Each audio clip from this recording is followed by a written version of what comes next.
तर विद्यार्थ्यांनो इकडे स्पेशल आणि फ्रेश सुपर क्लासमध्ये आपले सर्वांचेच मनापासून स्वागत आहे। सुपर क्लासमध्ये आज आपण रोजच्यासारखेच अतिशय महत्त्वाचे असणारे महाराष्ट्रातील प्रत्येक भरतीसाठी जीके क्वेश्चन्स पाहणार आहोत, कव्हर करणार आहोत आणि त्या कारणास्तव सर्वांच्या सुपर क्लासला सुरूपासून शेवटपर्यंत नक्कीच पाहायचं आहे। कुठेही सुपर क्लासला स्किप नाही करायचं आहे, कारण स्किप जर तुम्ही या सुपर क्लासला केला तर विद्यार्थ्यांनो आपल्याशी खूप महत्त्वाची जी माहिती आहे ते मिस करून जासाल। त्या कारणास्तव तसेच सर्वात पहिली एक रिक्वेस्ट आहे, एक सेकंड पण लागणार नाही, आपल्याला सुपर क्लासला एक लाईक लगेच करून घ्यायचं आहे। एक रिक्वेस्ट आहे मनापासून, लाईक करून घ्या, तुमच्यातर्फे मोटिवेशन मला मिळेल तुमच्यासाठी अशाच प्रकारचे सुपर क्लास डेली बेसिसवर बनवण्यासाठी। तसेच तुम्ही जर या चॅनलवर नवीन आला असाल तर काय करायचं आहे, चॅनलला सबस्क्राइब लगेच करून घ्यायचं आहे अशाच प्रकारची super class, special super class daily बेसिसवर पाहण्यासाठी। जेव्हा सबस्क्राइब करसाल तेव्हा काय होईल, नवीन सुपर क्लास आपल्या चॅनलवर जेव्हा कधी अपलोड होईल त्याचे नोटिफिकेशन अपलोड करता तुमच्या स्मार्टफोनवर मोबाईलवर मिळून जाईल। त्या कारणास्तव लाईक आणि सबस्क्राइब नसेल केले तर लगेच करून घ्यायचं आहे। सुपर क्लासला सुरुवात करूया। सर्वात पहिला प्रश्न पाहूया। प्रश्न असा आहे, महाराष्ट्रातील सर्वात लांबीचा महामार्ग आपल्याला विचारलेला आहे, जो की सर्वात जास्त लांबीचा आहे। ऑप्शन मध्ये काय आहे विद्यार्थ्यांनो, NH5, NH6, NH7, NH8। तर ऑप्शन क्रमांक 2 योग्य आहे। NH6 हा जो महामार्ग आहे महाराष्ट्रातील सर्वात लांबीचा आहे। या महामार्गाची एकूण लांबी किती आहे विद्यार्थ्यांनो, तर या महामार्गाची जी लांबी आहे ती आहे 701 किमी एवढी असलेली आपल्या सर्वांना पाहाव्यास मिळते। तर घेऊया पुढचा, भारतातील कोणता आहे, तुम्हाला समोरच्या क्वेश्चन्स मध्ये पाहाव्यास मिळणार आहे की सर्वात लांब महामार्ग। अँटीसेप्टिक क्रीम बनवण्यासाठी कशाचा वापर केला जातो किंवा अँटीसेप्टिक क्रीम कशापासून तयार होतात ते आपल्याला सांगायचं आहे। ऑप्शन मध्ये आहे विद्यार्थ्यांनो हळद, अद्रक, लसूण किंवा कांदा। तर ऑप्शन क्रमांक 1 योग्य आहे। हळदीपासून अँटीसेप्टिक जेवढ्याही क्रीम असतात ते तयार होताना आपल्या सर्वांना दिसून येतात। तर पाहूया पुढचा प्रश्न या ठिकाणी तिसऱ्या क्रमांकाचा असा आहे विद्यार्थ्यांनो, अन्न उत्पादकता या पंचवार्षिक योजनेचे घोषवाक्य होते। अन्न उत्पादकता कोणत्या पंचवार्षिक योजनेचे घोषवाक्य होते, तर ऑप्शन मध्ये काय आहे विद्यार्थ्यांनो, दुसऱ्या, 7व्या, 3ऱ्या किंवा 5व्या। ऑप्शन क्रमांक 2 योग्य आहे। 7व्या पंचवार्षिक योजनेचे घोषवाक्य म्हणजेच अन्न उत्पादकता असे ठेवण्यात आलेले आपल्या सर्वांना पाहावयास मिळालेले आहे। घेऊया पुढचा प्रश्न या ठिकाणी 5वा असा आहे, सांची स्तूप ही ऐतिहासिक वास्तू कोणत्या ठिकाणी आहे ते आपल्याला सांगायचं आहे। सांची स्तूप विचारलेली आहे वास्तू। ऑप्शन मध्ये आहे भोपाळ, वाराणसी, आग्रा किंवा हैदराबाद। ऑप्शन क्रमांक 1 योग्य आहे। भोपाळ या ठिकाणी सांची स्तूप ही वास्तू स्थित असलेली आपल्या सर्वांना पाहाव्यास मिळालेली आहे। तर घेऊया पुढचा प्रश्न या ठिकाणी 6व्या क्रमांकाचा विद्यार्थ्यांनो, भारतातील सर्वात लांब राष्ट्रीय महामार्ग कोणता आहे। पूर्वी पाहायला महाराष्ट्रातला, आता भारतातील विचारलेला आहे की कोणता आहे। तर ऑप्शन क्रमांक या ठिकाणी असे आहेत की NH4, NH5, NH6, NH7। तर ऑप्शन क्रमांक 4 योग्य आहे। NH7 हा जो आहे विद्यार्थ्यांनो भारतातील सर्वात लांबीचा महामार्ग आहे। लांबी किती आहे, तर विद्यार्थ्यांनो या राष्ट्रीय महामार्गाची जी लांबी आहे 2369 किमी एवढी या राष्ट्रीय महामार्गाची एकूण लांबी असलेली आपल्या सर्वांना दिसून येते। कोणत्या, NH7 सर्वात लांबीचा महामार्ग आहे भारतातील। तर घेऊया पुढचा प्रश्न या ठिकाणी 7वा असा आहे की कपिलवस्तू लुंबिनी हे जे जन्मस्थान आहे कोणाचे आहे ते विचारलेलं आहे। कपिलवस्तू लुंबिनी हे कोणाचे जन्मस्थान आहे, भगवान गौतम बुद्धांचे, महावीर जैन यांचे किंवा गुरु नानक यांचे। तर ऑप्शन क्रमांक 1 योग्य आहे। भगवान गौतम बुद्धांचे जन्मस्थान म्हणजेच विद्यार्थ्यांनो कपिलवस्तू लुंबिनी हे असलेले आपल्या सर्वांना दिसून येते। तर घेऊया पुढचा प्रश्न या ठिकाणी 8व्या क्रमांकाचा आपल्या समोर असा आहे की भाषावर प्रांतरचना भारतासाठी खूप घातक ठरेल असे कोणी म्हटले होते। भाषावर प्रांतरचना भारतासाठी घातक ठरेल असे कोणी म्हटले होते, तर मसुदा समिती, दार समिती, नाईक समिती किंवा वरीलपैकी नाही। तर ऑप्शन क्रमांक 2 योग्य आहे। दार समिती यांनी जे आहे भाषावर प्रांतरचना भारतासाठी अतिशय घातक ठरेल असे एक म्हटलेले होते। तर घेऊया प्रश्न 9व्या क्रमांकाचा असा आहे, लोकसभेचे अधिवेशन कोणाच्या भाषणाने सुरू केले जाते किंवा होत असते सांगायचं आहे। लोकसभेचे अधिवेशनाला कोणाच्या भाषणाने सुरू होते। ऑप्शन मध्ये आहे लोकसभेचा सभापती, राष्ट्रपती, पंतप्रधान किंवा पीठासीन अधिकारी। ऑप्शन क्रमांक विद्यार्थ्यांनो आपल्या समोर या ठिकाणी 2 योग्य आहे। राष्ट्रपती यांच्या भाषणाने लोकसभेच्या अधिवेशनास सुरुवात केली जाते किंवा होत असताना आपल्या सर्वांना दिसून येते। तर घेऊया प्रश्न 10वा असा आहे, फतेपूर सिक्री या ठिकाणी कोणते ऐतिहासिक स्थान आहे ते आपल्याला सांगायचं आहे.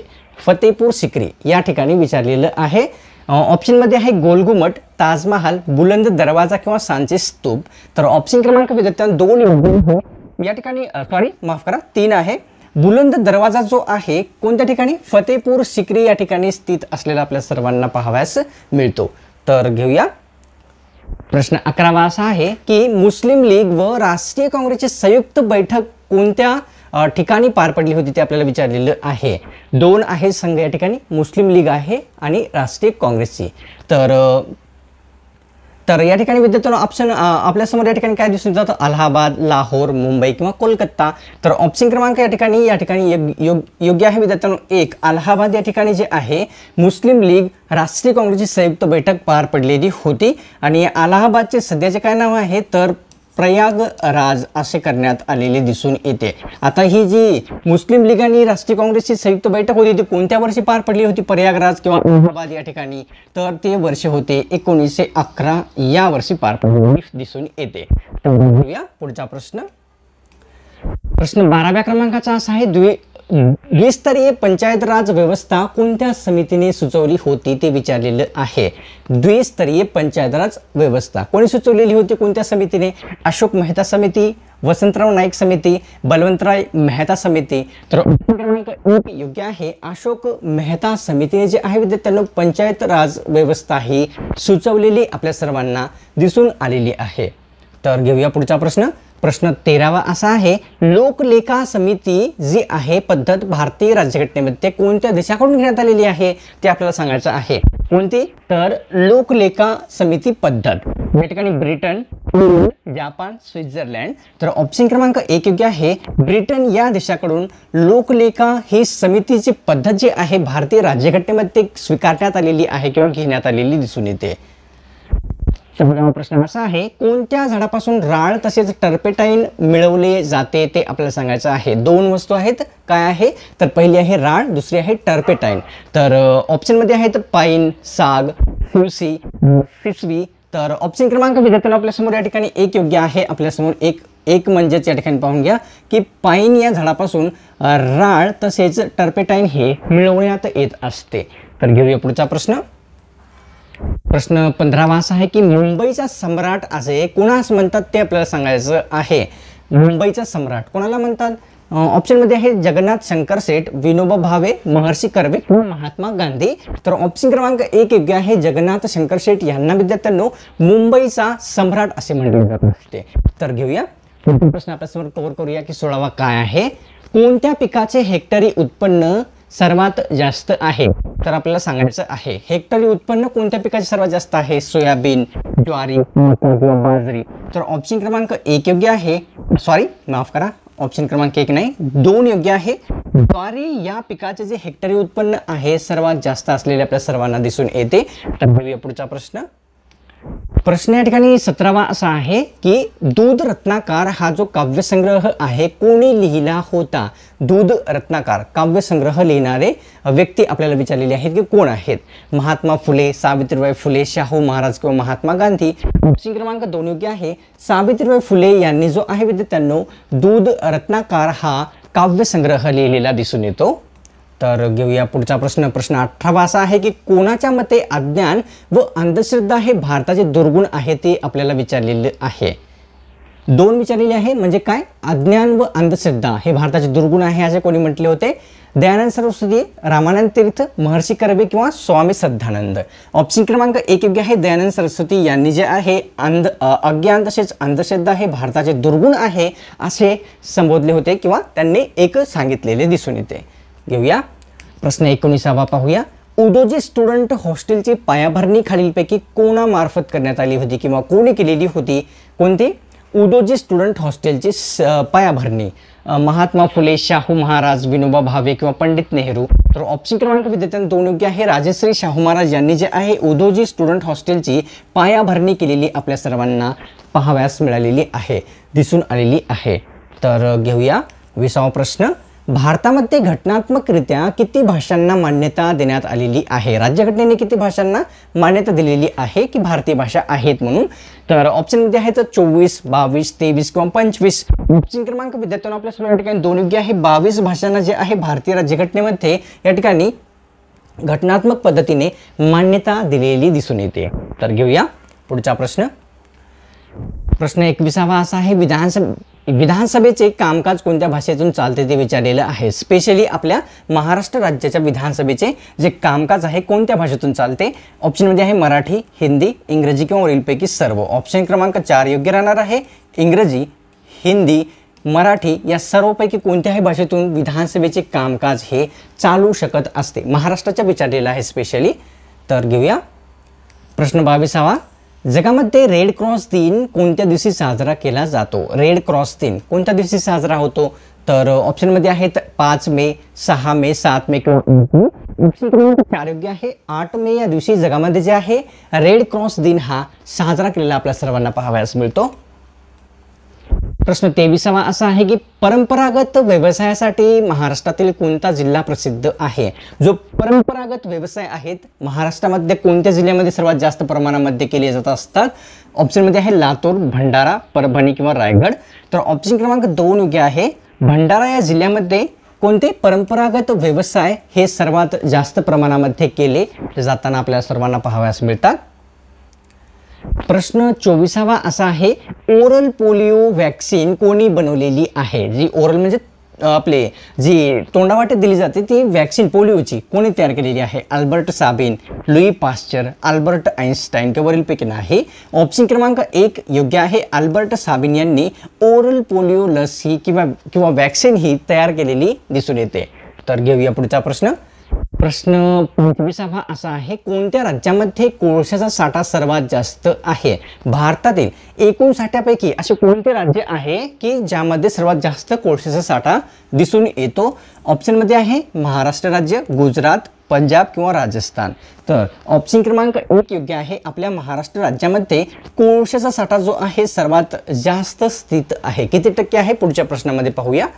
तर घेऊया 26वा प्रश्न असा आहे की भारतातील कोळशाच्या संपूर्ण साठ्यापैकी किंवा एकूण साठ्यापैकी एकट्या महाराष्ट्र राज्यामध्ये किती टक्के कोळशाचा साठा स्थित आहे? तर ऑप्शनमध्ये काय दिलेले आहे? 30%, 20%, 10% किंवा 40%. तर भारतातील कोळशाच्या एकूण साठ्यापैकी एकट्या महाराष्ट्रामध्ये किती? ऑप्शन क्रमांक 4 योग्य आहे. 40% कोळशाचा साठा दिसून येतो. तर सर्वात जास्त आहे. तर घेऊया पुढचा प्रश्न. प्रश्न 27वा असा आहे विद्यार्थ्यांनो की जगातील कोणता प्राणी एक डोळा बंद करून झोपतो ते आपल्याला विचारलेलं आहे. एकच डोळा बंद करून झोपणारा प्राणी कोणता आहे? ऑप्शनमध्ये आहेत हरिण, डॉल्फिन, कांगारू किंवा ससा. तर ऑप्शन क्रमांक विद्यार्थ्यांनो 2 योग्य आहे. डॉल्फिन हा जो मासा असतो एकच डोळा बंद करून झोपणारा प्राणी असलेला दिसून येतो. असे कोणत्या कारणास्तव? तर पाहून घ्या विद्यार्थ्यांनो, आपण जे आहे झोपले तरीही आपले श्वासोश्वास जे आहे कंटिन्युअसली चालू असते, परंतु हाच एकच प्राणी आहे जो की जर दोन्ही हे डोळे जर बंद करून झोपला तर त्यास श्वास घेण्याचे लक्षात राहणार नाही. म्हणजे कॉन्शियसपणे त्यांना श्वास घ्यावा लागत असतो. त्या कारणास्तव एक डोळा बंद करून त्यांना झोपावा लागतो आणि एक जे आहे चालू ठेवावा लागतो. तर घेऊया 28वा प्रश्न. खालीलपैकी सर्वात जलद वाढणारा वृक्ष जलद वाढणारा कोणता आहे? सुबाबूळ दिलेला आहे, अंजन, निलगिरी किंवा गुलमोहर. तर ऑप्शन क्रमांक 2 योग्य राहणार आहे. निलगिरी हे जे वृक्ष आहे जलद गतीने उंचीवर जाणारा वाढणारा वृक्ष असलेला दिसून येतो. तर घेऊया पुढचा प्रश्न. प्रश्न 29वा असा आहे, शाहू महाराजांनी काढलेले पहिले वसतिगृह कोणते आहे? महत्त्वाचा प्रश्न आहे. पहिले वसतिगृह त्यांनी अनगिनत काढलेले आहेत. तर पहिले वसतिगृह विचारलेले आहे. मुस्लिम boarding, Maratha boarding, Miss Clark किंवा वरीलपैकी नाही. तर ऑप्शन क्रमांक विद्यार्थ्यांनो 2 योग्य आहे. मराठा बोर्डिंग वसतिगृह राजश्री शाहू महाराज यांनी काढलेले सर्वात पहिले वसतिगृह असलेले आपल्या सर्वांना पाहाव्यास मिळते. तर 30वा प्रश्न कव्हर करूया. दिल्लीला नॅशनल कॅपिटलचा जो दर्जा आहे कोणत्या घटना दुरुस्तीनुसार देण्यात आलेला दिसून येतो? नॅशनल कॅपिटल दिल्ली आहे, सर्वांनाच माहीत आहे. तर कोणत्या घटना दुरुस्तीनुसार प्राप्त झालेला दर्जा आहे दिल्लीला तो? तर ऑप्शनमध्ये काय आहे? 69वी, 70वी, 71 किंवा 72वी घटना दुरुस्ती. तर ऑप्शन क्रमांक 1 योग्य आहे. 69व्या घटना दुरुस्तीनुसार दिल्लीला जो आहे भारताच्या नॅशनल कॅपिटलचा दर्जा हा बहाल करण्यात आलेला आहे किंवा मिळालेला आहे. प्रश्न या ठिकाणी पाहूया. 31वा काय आहे? कजरी हा नृत्य प्रकार खालीलपैकी कोणत्या राज्याचा आहे विचारलेलं आहे. कजरी नृत्य प्रकार भारतातील कोणत्या राज्याचा आहे तो? ऑप्शनमध्ये आहेत उत्तराखंड, उत्तर प्रदेश, वरीलपैकी दोन्ही किंवा आंध्र प्रदेश. तर ऑप्शन क्रमांक 3 योग्य आहे. उत्तर प्रदेश तसेच उत्तराखंड या दोन्ही राज्याचा कजरी हा नृत्य प्रकार असलेला आपल्या सर्वांना दिसून येतो. आता सुपर क्लासला विद्यार्थ्यांनो काय करायचं आहे? एक लाईक करण्याची वेळ आलेली आहे. फक्त एकच सेकंड लागणार आहे. लाईक करूनच जायचं आहे. आणि चॅनलवर तुम्ही जर नवीन आला असाल किंवा सबस्क्राईब केलेले नसेल विद्यार्थ्यांनो, तर या चॅनलला लगेचच्या लगेच सबस्क्राईब करून घ्यायचं आहे. जेव्हा तुम्ही सबस्क्राईब करसाल तेव्हा सुपर क्लास आपल्या ज्या चॅनलवर जेव्हा कधी अपलोड करतात त्याचे नोटिफिकेशन तुमच्या स्मार्टफोनवर, मोबाईलवर मिळून जाईल. त्या कारणास्तव सबस्क्राईब करणं, लाईक करणे या सुपर क्लासला अत्यंत गरजेचे असते किंवा महत्त्वाचे असते. तर लगेच करून घ्या. तर मिळतो का स्पेशल आणि फ्रेश सुपर क्लासमध्ये.